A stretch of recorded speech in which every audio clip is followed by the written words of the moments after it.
Welcome in our third part. We will talk about the line distance protection with the blocking schemes.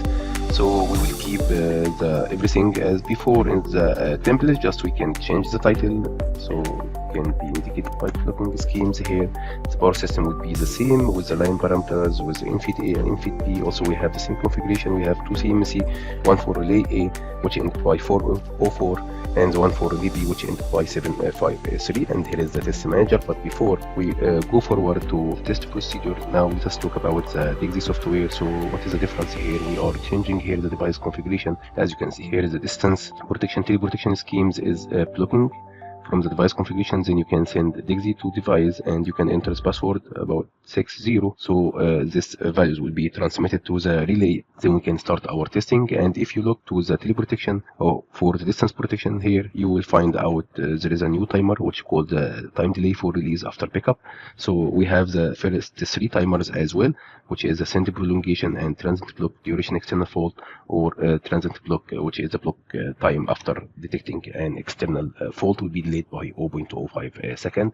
But the extra time here, which is time delay for release after pickup in case of the reverse zone, and we will see the differences in the testing procedures. But let us check the relay manual of this blocking schemes and explain what is the main differences between the POTT, the PUTT, and the blocking schemes. So mainly the POTT and the PUTT, it's a permissive tripping, so it's used to accelerate the tripping. Either it's a permissive overreach or permissive underreach. So once the relay sees Z2 picked up or Z1P picked up in case of permissive overreach, or Z1B in case of permissive underreach, and since it receives a carrier receive from the other side, so it will be tripped instantaneously with the Z1P trip time delay. Otherwise it will be tripped with the Z2 time delay, which equal to 400 milliseconds in our case. On the other hand, the blocking scheme is to block, is not to accelerate the tripping in case of the reverse zone. So if you navigate to the blocking scheme, as you can see from here, the transmission channel is used to send a block signal from one line end to the other,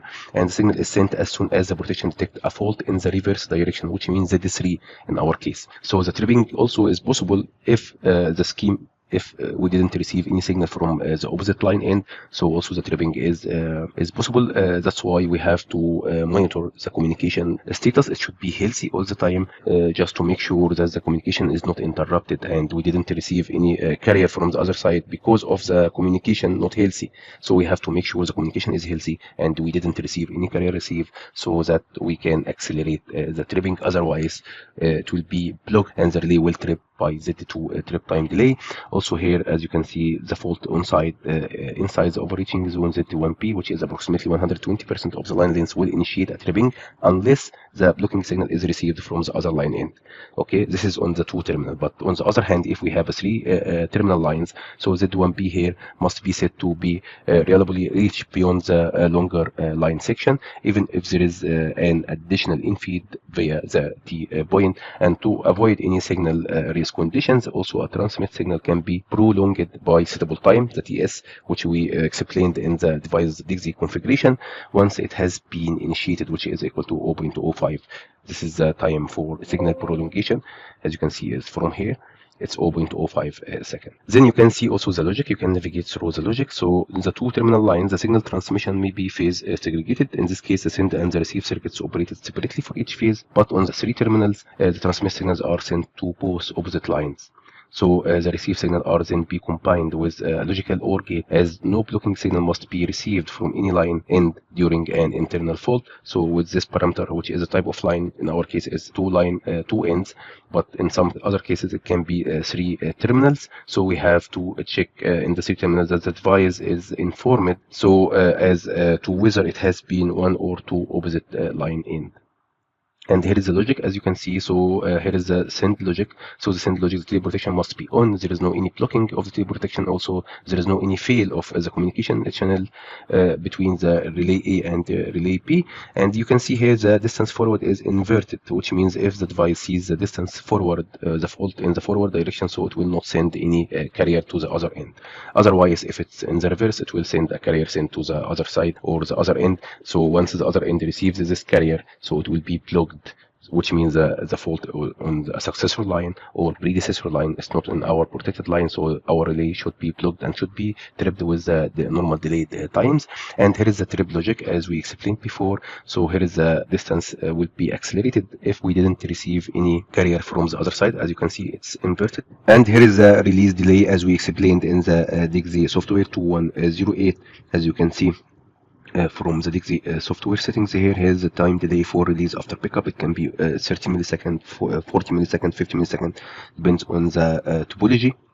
Then you can go directly to the RelaySimTest template, and we will do what we did already in the POTT and PUTT, but with different schemes, and we can do the analysis to differentiate between both of or three of the communication schemes.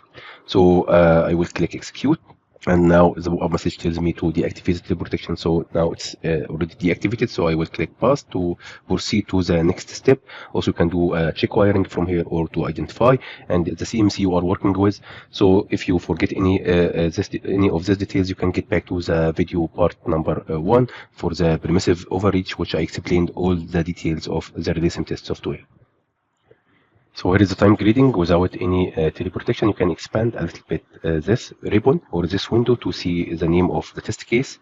Also, you can navigate here to see the waveform of the voltage, the waveform of the current for relay A and relay B, and also the binary input of both sides. So since the teleprotection now is off or deactivated, so we will not find any send or receive logic, the fault on our lines in different fault locations and different fault loops. So it would be tripped with the normal distance protection zones.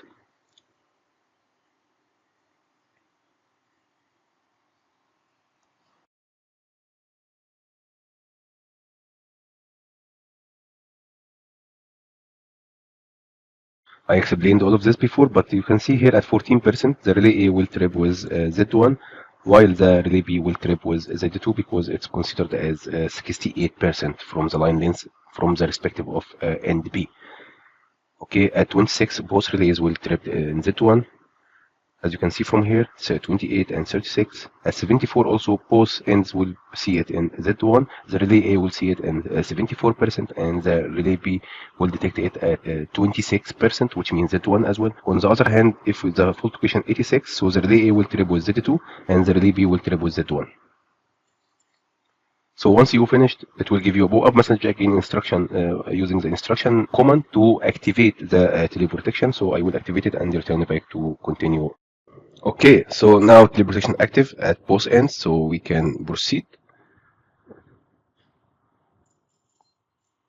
So here is the test case. We have a double-infeed and we have the fault on the line, as you can see from here, from the board system diagram here, and also we have different fault location with different fault loops.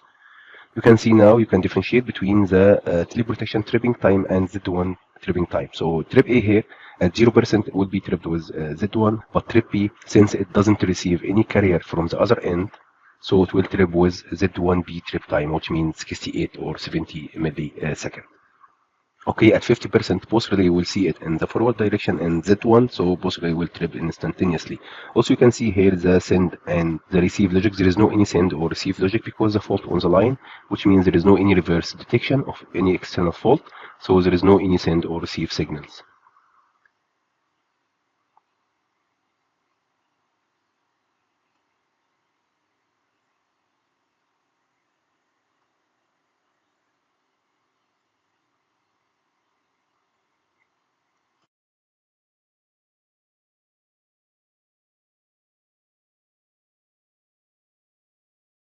Okay, and this is the same test case, but we are representing here fault resistance and a different phase angle of the in-feed B as well. But the fault is still on the line, and we keep it at 100%, so we keep the fault location fixed. So trip B will always trip with instantaneous Z1 tripping, like as you can see here, 30 milliseconds, and trip A on the other hand will trip with Z1B, which you can see it from here, it's 61, 76, 69 milliseconds because it's delayed a little bit. Using the DIGSI software settings just to allow and to differentiate between the Z1 tripping and the teleprotection tripping. So all of these test cases, if the fault on the line, we will not see any carrier send or any carrier receive between both ends because the fault on the line. So both relays will see it in the forward direction. As the last test point here, which we have the fault on the busbar, we will see the effect. We will see the carrier send from one relay to the other, and we will see the blocking behavior to the other end to be plugged and trip with the normal delay time, not the aided tripping time.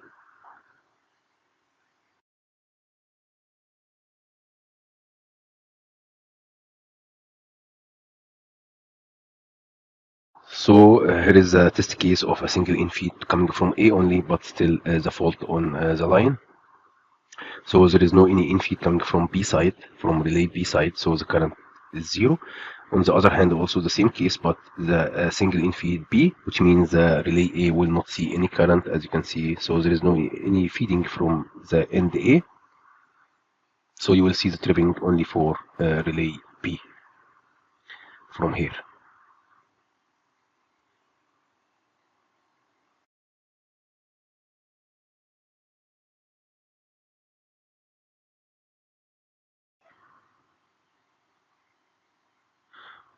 Okay, so if you look to this diagram also from 0 to 300 milliseconds, this is the pre-fault, and after that the fault will be activated. So this is the fault condition. Okay, here is the most interesting test case. Now we have the fault on the busbar. So the relay A will see now the fault in the reverse, so it will send and the other end will receive this signal. So it will be tripped with the delayed tripping. So there is no any accelerated or aided tripping in this case because the fault in the reverse zone. So this is the main difference between the permissive tripping schemes like POTT and PUTT and the blocking schemes.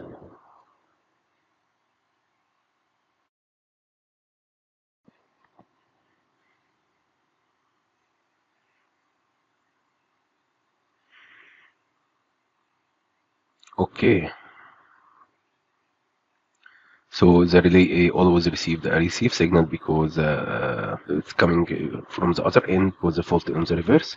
You can see and do the analysis, and then you can go for the report and export this to a Word file, and you can do a comparison between the three teleprotection communication schemes test report. As you can see, here is the blocking teleprotection with the date and timestamp and how many number of test points. So 50 out of 50, and 50 is passed, and 0 test point failed. So the overall assessment is passed. And you can see again the power system data, the test cases for all scenarios, and also you can go directly to the last one, which is the fault on busbar. You can see the tripping time here. There is no any acceleration because the fault on the busbar, which means reverse fault. So here is the main differences. Then you can attach this test report to your test results. So thank you for watching. If you need any help or any support, please feel free to reach out to official channels like LinkedIn or my WhatsApp channels. And also if you need these templates, also we can share it with you. Thank you and looking forward to see you soon.